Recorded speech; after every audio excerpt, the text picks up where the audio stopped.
वैष्णवी हगवणेच्या मृत्यूप्रकरणी आता हगवणे कुटुंबियांच्या पोलीस कोठडीत वाढ करण्यात आली आहे। राजेंद्र हगवणे आणि सुशील हगवणेला 31 मे पर्यंत पोलीस कोठडी सुनावली जाते।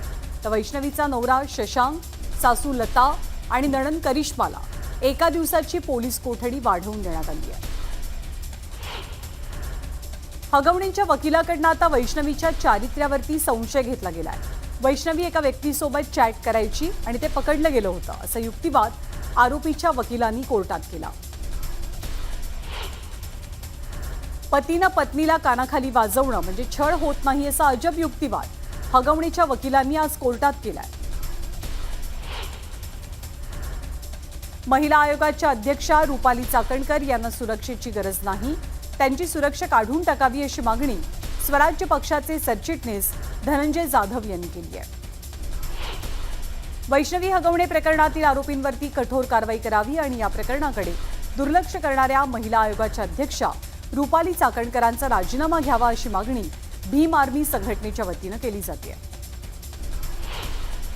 धुळे सोलापूर राष्ट्रीय महामार्गावरती बीडच्या गडी इथे 6 जणांच्या मृत्यूचं कारण ठरलेल्या टेम्पोचा अहवाल आरटीओ विभागाने सादर केलाय। उड्डाणपुलाच्या उभारणीमध्ये तांत्रिक चुका झालेल्या आहेत। जिथे हा अपघात घडला तिथे 2 उड्डाणपूल एकत्र जोडले गेले, त्यामुळे इथे नेहमीच पाणी साचतं आणि हे पाणी वाहनांच्या काचांवरती आल्यामुळे अपघाताचा धोका वाढतो असे अहवालामध्ये नमूद करण्यात आले। छत्रपती संभाजीनगर शहरामध्ये एका भरधाव गाडीनं दुचाकीला जोरदार धडक दिली। हिट अँड रनच्या घटनेचा हा सगळा थरार सीसीटीव्हीत कैद झालाय। ओडिशामधील रुरकेला इथे माओवाद्यांनी स्फोटकांनी भरलेला एक अख्खा ट्रक लुटून नेला। या ट्रकमध्ये जवळपास 1.5 टन स्फोटकं होती। हा ट्रक राऊरकेला इथून बांको दगडखाणीमध्ये नेला जात होता। माओवाद्यांनी हा ट्रक वाटेतच अडवला, चालकाला बांधून ठेवला आणि ट्रक पळवून नेला। छत्रपती संभाजीनगरमधील अमोर कोतकर एन्काउंटर प्रकरणाचा सीआयडीकडून तपास सुरू आहे। दरम्यान सीआयडी अधिकाऱ्यांकडून एन्काउंटरच्या घटनास्थळाची पाहणी केली गेली। गुहागरमधील देवघर इथे सासऱ्यानं लैंगिक छळ केल्याची तक्रार गुहागर पोलीस स्थानकात नोंदवण्यात आली आहे। सासू आणि नणंद यांच्या विरोधातही पीडित महिलेनं तक्रार नोंदवलेली असून या विरोधात राष्ट्रवादी काँग्रेस पक्ष आक्रमक झालाय। जळगावच्या सोपडामधील बोरमडी गावात रस्त्यावर एका आदिवासी महिलेची प्रसूती झाल्याची धक्कादायक घटना घडली। फोन केल्यावरती रुग्णवाहिका वेळेत न आल्यानं या महिलेला दुचाकीवरनं रुग्णालयात न्यावं लागलं, मात्र रस्त्यामध्येच या महिलेची प्रसूती झाली। दरम्यान प्रसूतीचं साहित्य उपलब्ध नसल्यानं महिलांनी दगडाच्या साह्यानंच नाळ तोडल्याचाही प्रकार घडलाय। जळगावमधल्या घटनेनंतर सामाजिक कार्यकर्त्या प्रतिभा शिंदे आक्रमक झाल्यात। खैरापाड्यावरती आढावा घेण्यासाठी आलेल्या जिल्हाधिकाऱ्यांना प्रतिभा शिंदेंनी खडेबोल सुनावले। दरम्यान या प्रकरणी चौकशी समिती स्थापन केली जाईल असं आश्वासन अधिकाऱ्यांकडून दिलं गेलंय। सोलापूर विमानतळावरती पोलिसांनी मॉकड्रिल केलं। आपत्कालीन परिस्थिती निर्माण झाली, त्या परिस्थितीला तोंड देण्यासाठी ही रंगीत तालीम पार पडली आहे। कोल्हापूरच्या राधानगरी तालुक्यातील कौलव गावात वसुली करणाऱ्या लिपिकाला माजी उपसरपंचाकडून मारहाण झाली आहे। माजी उपसरपंच अजित पाटील यांच्याकडे वसुलीला गेलेले असताना मारहाण केली गेली। राज्याचे मुख्यमंत्री देवेंद्र फडणवीस उद्या हिंगोलीच्या दौऱ्यावरती असतील। या दौऱ्यादरम्यान फडणवीसांच्या हस्ते विविध विकास कामांचं लोकार्पण पार पडणार आहे। रामलीला मैदानावरती शेतकरी आणि महिला मेळावा सुद्धा संपन्न होईल। मुंबईमध्ये उद्धव ठाकरेंवरती टीका करण्याचा भाजपनं दिलेला टास्क नारायण राणेंनी थोडे दिवस बाजूला ठेवावा। मुंबईच्या विकासावरती बोलण्यापेक्षा आपल्या मतदारसंघात काय चाललंय हे पाहण्यासाठी राणेंनी सिंधुदुर्गात यावं असा खोचक टोला माजी आमदार वैभव नाईक यांनी लगावलाय। माळेगाव कारखान्याच्या पंचवार्षिक निवडणुकीसाठी उपमुख्यमंत्री अजित पवार मैदानात उतरलेत, त्यामुळे या निवडणुकीला आता राजकीय वळण लागलंय। अजित पवारांनी उमेदवारी अर्ज दाखल केल्यानं चर्चांना उधाण आलंय। छत्रपती संभाजीनगरमधील पाणी पुरवठा योजनेवरनं मुख्यमंत्र्यांनी अधिकाऱ्यांना चांगलंच फैलावर घेतलं। कंत्राटदार काम करत नसतील तर त्यांना ब्लॅकलिस्ट करा अशा सूचना मुख्यमंत्र्यांकडून दिल्या गेल्यात। सोबतच अधिकाऱ्यांचा टास्क फोर्स तयार करण्याच्या सूचना आहेत। कोणती हयगय खपवून घेणार नाही असंही मुख्यमंत्र्यांनी म्हटलंय। मुंबईच्या वांद्रे परिसरात भाजपचे नेते आशिष शेलार यांच्या विरोधात ठाकरेंच्या शिवसेनेकडून जोरदार बॅनरबाजी झाली। या बॅनरवरती आशिष शेलार यांचा उल्लेख बात आशिष शेलार असा केला गेला। जळगाव जिल्ह्याच्या औद्योगिक विकासाला चालना देण्यासाठी उद्योगमंत्री उदय सामंत यांच्या अध्यक्षतेत एक बैठक पार पडली। जळगावचा महाराष्ट्र औद्योगिक विकास मंडळाच्या D+ झोनमध्ये समावेश करण्यासंदर्भात या बैठकीत सविस्तर चर्चा झाली आहे। भाजपच्या नेत्या पंकजा मुंडेंनी आमदार RT देशमुख यांच्या पार्थिवाचं दर्शन घेतलं। देशमुखांच्या मुलांची भेट घेत पंकजा मुंडेंनी त्यांचं सांत्वन केलं।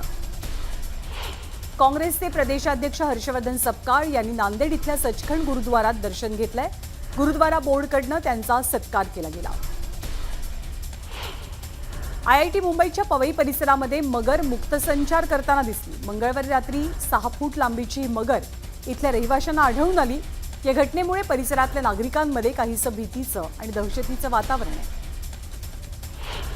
जालना शहरात तब्बल 983 धोकादायक आणि मोडकळीला आलेल्या इमारतींच्या मालकांना महापालिकेनं नोटीस बजावली आहे। 2 वर्षांपासून वारंवार सांगून सुद्धा धोकादायक इमारती रिकाम्या होत नसल्यानं पालिकेनं आता थेट इशारा दिलाय। पुण्यामध्ये प्रवाशांच्या सुरक्षिततेच्या मुद्द्यावरनं उभाठानं आंदोलन केलं।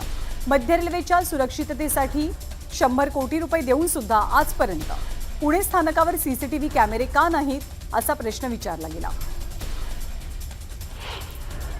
पाथर्डी फाटा परिसरामध्ये मल्टी लेव्हल मार्केटिंग कंपनीच्या शाखेवर कृषी विभागानं छापा टाकलाय। या शाखेतनं पोलिसांनी परवानगी नसलेल्या कंपनीतील 3000 ग्रॅम खत जप्त केलं। या प्रकरणी उत्पादकासह विक्रेत्यांवर गुन्ह्याची नोंद करण्यात आली आहे। अहिल्यानगर जिल्ह्यामधल्या अनेक तालुक्यात जोरदार पावसाच्या सरी बरसल्या। कोपरगाव, राहता आणि अकोले या तालुक्यातील धरण पाणलोट क्षेत्रामध्ये बरसणाऱ्या पावसामुळे भंडारदरा, निळवंडे या धरणांसह मुळा धरणाची पाणी पातळी वाढली आहे। शिरूर तालुक्यातील करंदी इथे ढगफुटी सदृश पाऊस पडलाय। ओढे, नाले दुथडी भरून वाहतात आणि याच पाण्यातनं दुचाकीस्वार आपला जीव धोक्यात घालून प्रवास करतात। पाण्यातनं असं धोकादायक पाण्यातनं प्रवास करू नका असं आवाहन सुद्धा केलं गेलंय। नागपूर शहरातील विविध भागांमध्ये विजांच्या कडकडाटासह आणि वादळी वाऱ्यासह पाऊस पडला। अर्धा तास पडलेल्या पावसामुळे जनजीवन प्रभावित झालं। शहापूर तालुक्यातही विश्रांतीनंतर पुन्हा एकदा पाऊस बरसला। या पावसामुळे उन्हाळी भात शेतीला फटका बसलाय आणि शेतीचं नुकसान झालंय। विदर्भातील गडचिरोली जिल्ह्यात मान्सून दाखल झाला। आज आणि उद्या गडचिरोली जिल्ह्यात जोरदार पावसाचा अंदाज व्यक्त झालेला असून 30 मे नंतर मान्सूनचा प्रवास थंडावेल अशी शक्यता आहे। वाशिमच्या मंगरुळपीर तालुक्यामध्ये वादळी वाऱ्यासह जोरदार पाऊस बरसला। या वादळी वाऱ्यामुळे 25 ते 30 शेतकऱ्यांच्या सोलार पंपाच्या पॅनलचं मोठं नुकसान झालंय। ठाण्यामध्ये आज पुन्हा एकदा पावसानं हजेरी लावली। सोसाट्याच्या वाऱ्यासह जोरदार पाऊस पडल्यानं नागरिकांची धावपळ पाहायला मिळाली। ठाण्यात झालेल्या पावसामुळे रस्त्यांवरती पाणीही साचलेलं। वंदना टॉकीज परिसरात पाणी साचून वाहन चालकांना अडचणींचा सामना करावा लागला। पावसामुळे डोंबिवलीमधल्या MIDC भागात पाणी शिरलंय। नाले तुंबल्यामुळे नाल्यांमधलं पाणी रस्त्यावरती आलं। यामुळे रस्त्यावरती पाणीच पाणी साचल्याचं चित्र दिसलं। मुंबई नाशिक महामार्गावरील भिवंडीच्या रांजनोली नाक्याजवळच्या रस्त्यांवरती पाणी साचलेलं। यामुळे वाहन चालकांना मोठी कसरत करावी लागली। पुणे शहरासह जिल्ह्यात गेल्या 2-3 दिवसांपासून मुसळधार पाऊस बरसतोय। याच पावसामुळे पुणे शहराला पाणी पुरवठा करणारं खडकवासला धरण आता निम्म भरलेलं आहे। यंदा मान्सून लवकर आलाय आणि सतत मुसळधार पाऊस बरसतोय। त्यामुळे मे महिना संपण्यापूर्वीच खडकवासला धरण हे 49% भरलंय। बीडच्या आष्टी तालुक्यामध्ये आज पुन्हा जोरदार पावसानं हजेरी लावली। गेल्या आठवड्याभरापासून आष्टी तालुक्यात दमदार पाऊस होतोय। या पावसात नदी नाल्यांसह काही तलाव ओसंडून वाहत आहेत। अकोला जिल्ह्यामध्ये वादळी वाऱ्यासह झालेल्या पावसामुळे फळबागांचं नुकसान झालंय। वादळी वाऱ्यानं शेतातील लिंबू अक्षरशः उखडून गेल्यात। गेल्या 8 दिवसांपासून पडणाऱ्या पावसानं कोकण किनारपट्टीला झोडपून काढलं। या पावसामुळे रत्नागिरीला पाणी पुरवठा करणारं शीळ धरण ओव्हरफ्लो होत आहे। त्यामुळे रत्नागिरीकरांचा पाण्याचा प्रश्नही मिटणार आहे। बीड जिल्ह्यात गेल्या 15 दिवसांपासून अवकाळी पावसानं धुमाकूळ घातलाय। दरम्यान बीडमधील प्रसिद्ध असलेला कपिलधार धबधबा हा ओसंडून वाहतोय। बीड जिल्ह्यात मे महिन्याच्या शेवटी पेरणीयोग्य पाऊस झाल्याचं चित्र आहे। पण शेतकरी मात्र पेरणीसाठी कोणती घाई करताना दिसत नाहीये। सध्या बियाणं खरेदीसाठी शेतकरी बाजारात येत असले तरी पेरणीसाठी 7 जूनचाच मुहूर्त आहे असं शेतकरी म्हणतात. जालन्यातील घनसावंगी तालुक्यात झालेल्या मुसळधार पावसामुळे नदी नाल्यांना पूर आलाय. दरम्यान चरण्यासाठी सोडलेले बैल घरी जाण्यासाठी निघालेले असताना शेतकऱ्यानं याच पुरातनं बैलांना घेऊन जाण्याचा प्रयत्न केला, पण हे बैल काही पुराच्या पाण्यात उतरायला तयार होत नव्हते. लातूरमध्ये काल ढगफुटी सदृश पाऊस पडला. त्यानंतर अनेकांच्या घरातही पाणी शिरलं. नगरपालिकेनं गटारांची आणि नाल्यांची साफसफाई न केल्यामुळे ही परिस्थिती उद्भवल्याचं बोललं जात आहे. या पावसामुळे भाजीपाल्याचंही प्रचंड नुकसान झालंय.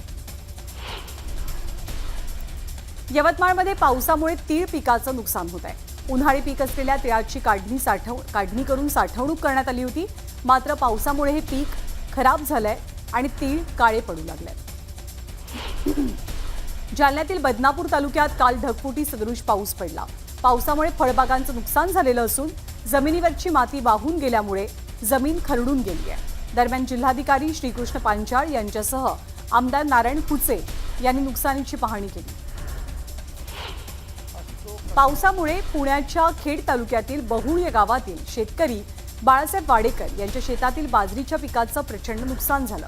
शेतकऱ्यानं एका कवितेच्या माध्यमातून आपली व्यथा मांडली.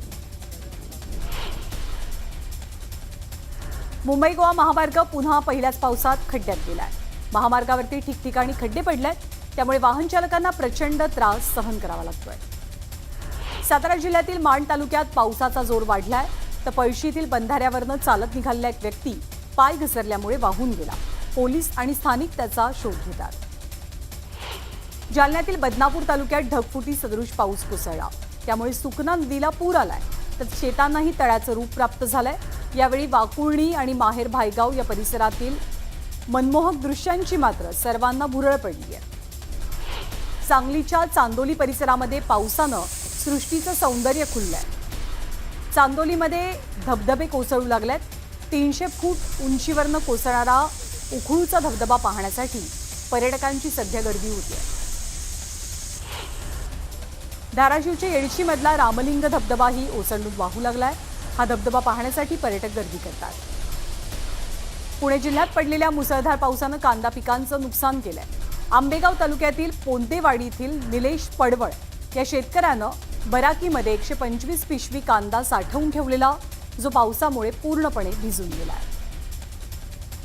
सिंधुदुर्ग जिल्ह्यातही पावसामुळे शेतकरी आर्थिक अडचणीत सापडलाय.